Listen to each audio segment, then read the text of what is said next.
So good to see you. I'm just going to move this really, really quick before we get started. Wonderful. Quick question for you all. Who here is reading a really good book at the moment? Any show of hands? Okay, a few hands. Good books. Anyone have a summer reading list or a book that you would like to read this summer? Any show of hands? Yeah, a few of us also have something on our list.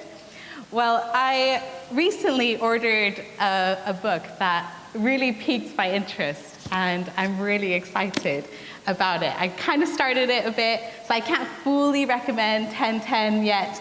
We'll see how it goes. But it's called How to Raise a Viking. It's called The Secrets of Parenting the World's Happiest Children.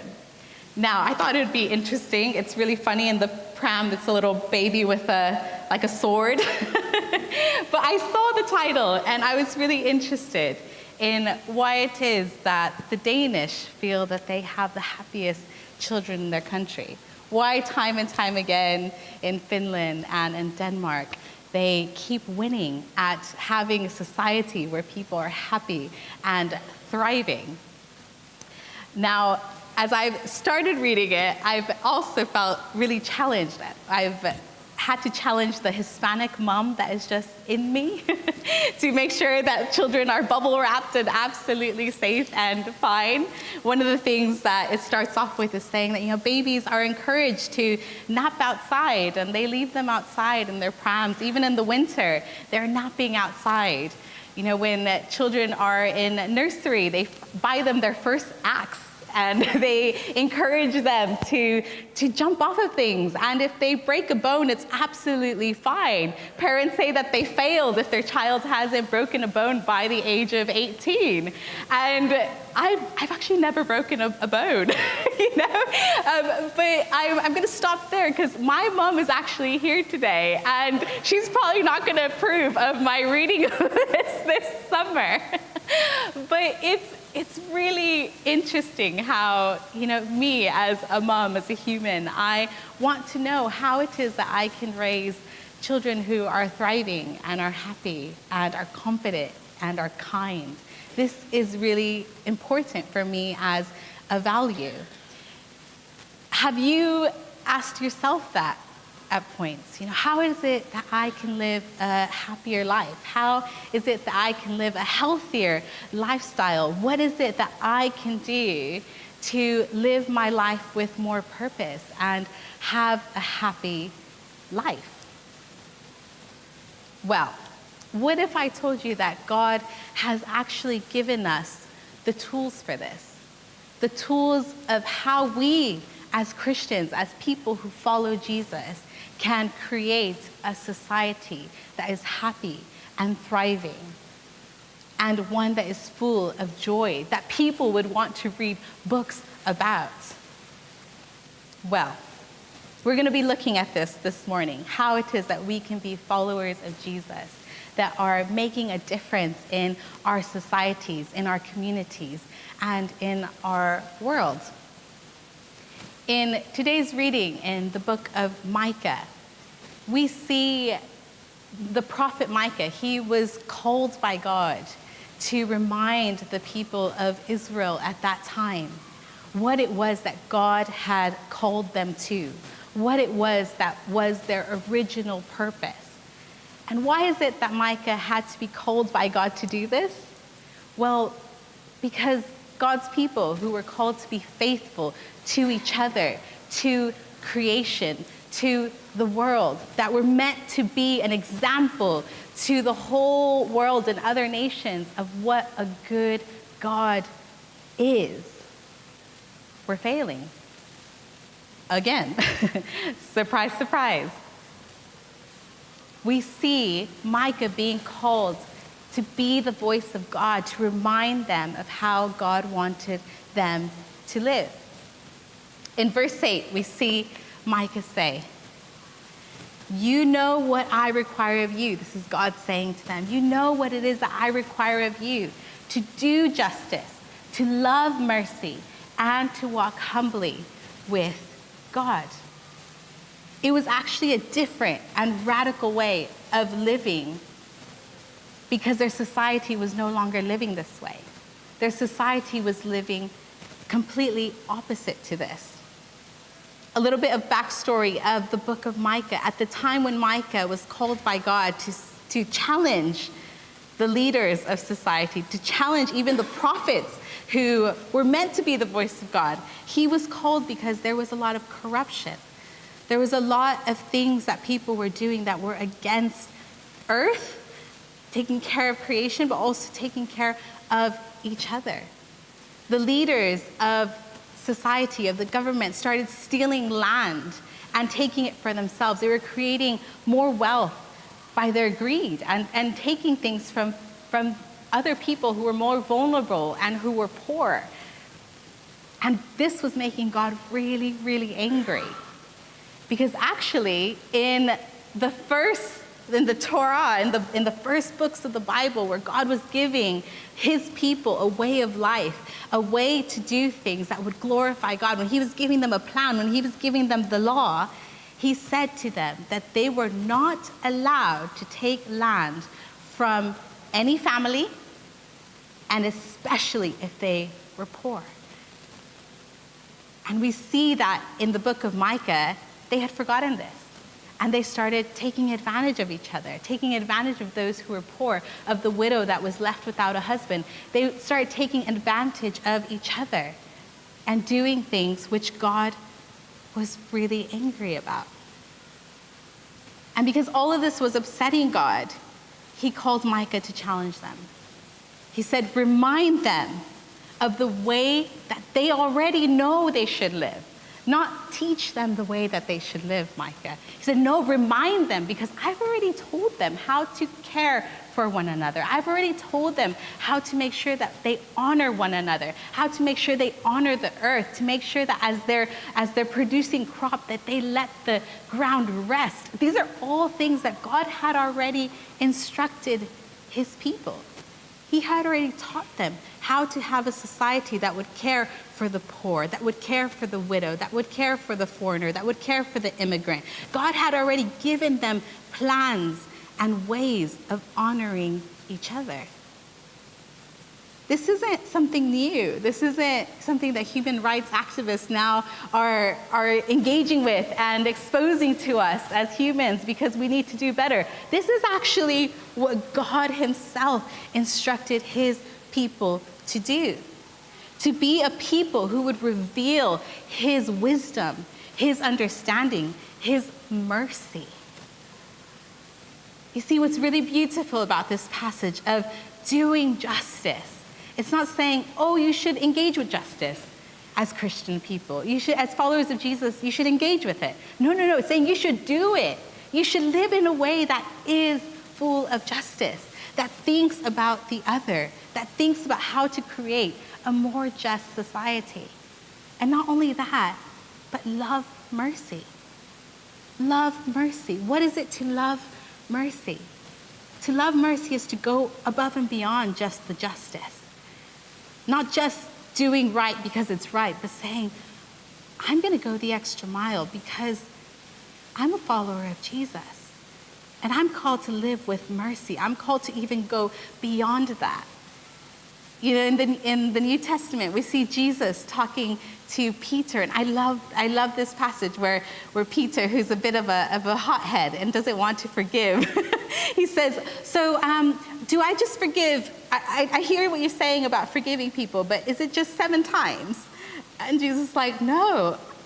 You know, others might say it's 7 times, but I say it's 70 times 7. Peter's like, what? Like, how many times is that? You know, like, counting how many times is that? Because Jesus is saying, go above and beyond what is right or what you feel is right. Go above and beyond. Be people of mercy. This morning, it's really encouraging to see the children engaging with how it is that we can reduce plastic. How is it that we can better care for our world? But there's so many other ways that we as people of God can be doing this.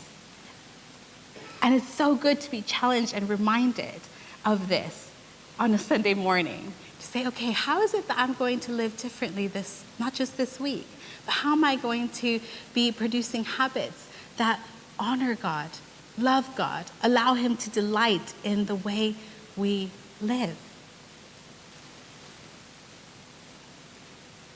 If someone were to ask me to introduce myself, or recently I've had to write quite a few bios of myself, and I've written things like, my name is Esley, I was born in California, I have 2 children, my husband is Josh, I love a really good flat white. I'd probably introduce myself with things I like. I love ice cream, like all these things, because I would like people to know a little bit of who I am.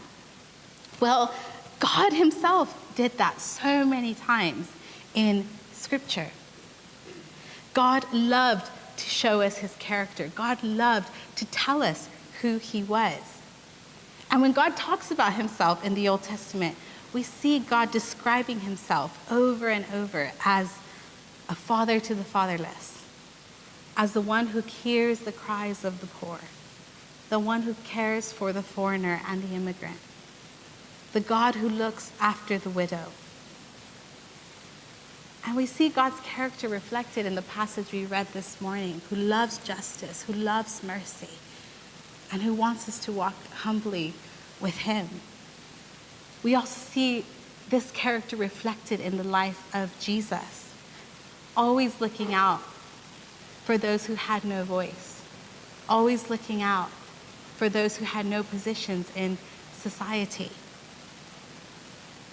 See, God's original hope for his people, God's heart for us, his people, was to have a society that was full of justice, to have a society that was full of mercy, full of peace, where people lived in peace with one another, where people respected one another, where people looked out for those who didn't have.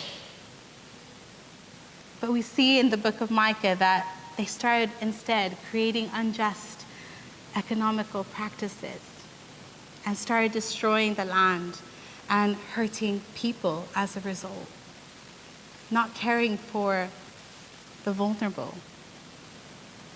So God sent Micah to challenge this. And when I look back at the book of Micah and I think about the story of Micah and the people of Israel at that time and what was happening there, I'm really sad to say I don't think we're much different today. If we are honest with ourselves, our society isn't much different. We saw a video earlier which was really helpful of ways that we can engage on the day-to-day and better care for our world.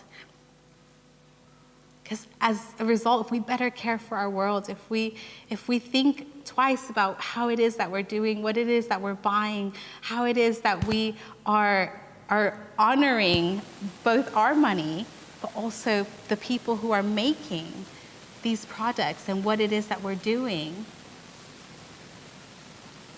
well, God delights in that. That is what honors God. Not how many times we come to church or how many things you get absolutely right. God is honored and delighted in how we love others, in how we do justice, and how we love mercy, and how we walk humbly with him. Being someone that cares about justice is part of our call as followers of Christ. We can't just leave it to the social activists. We can't just leave it to our government. We, as followers of Christ, need to be setting a different example in our society. We, as followers here at St. Mark's in Harrogate, goodness, wouldn't it be amazing if in a few years' time, they come knocking at our door and say, can I write an article about your church because your church is doing something totally different and your society looks different in this place. And people are thriving here. Children are thriving here. There's no longer poor people. There's no longer widows who are not being taken care of. There's no longer children in orphanages. There's no longer these things because you guys seem to be doing things different. don't be afraid to imagine it. This is what we as people of God are called to do, to create societies which are full of justice, mercy, and are people who are humble enough to say, you know what? I get some things right, but I don't get everything right. There might be areas in my life where I can improve. There might be things that this week I can do different to honor God with what I have, to honor people with what I have. We must be willing to humble ourselves and recognize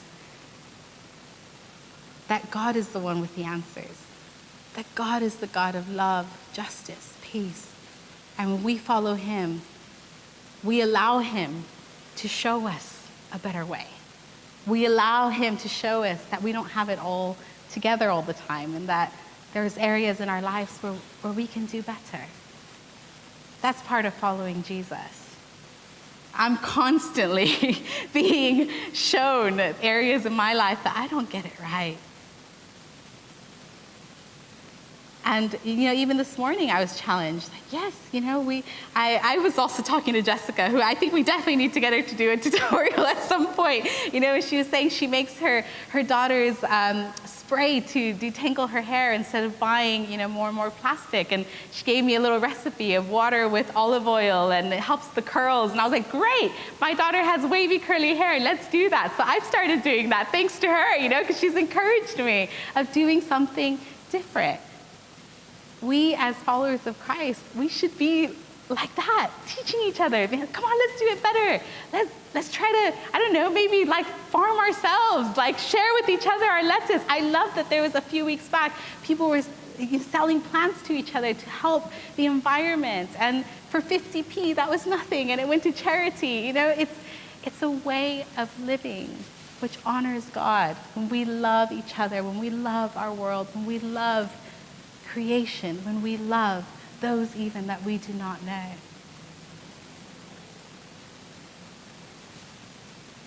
Doing justice, loving mercy, and walking humbly with God.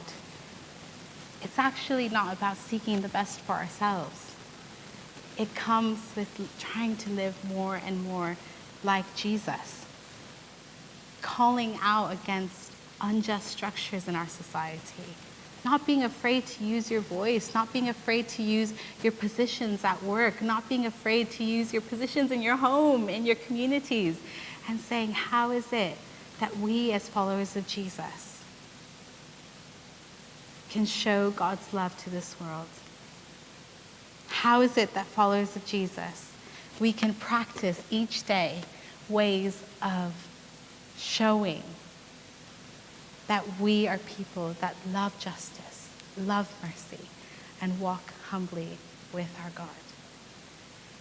It's really silly, but really fun as well.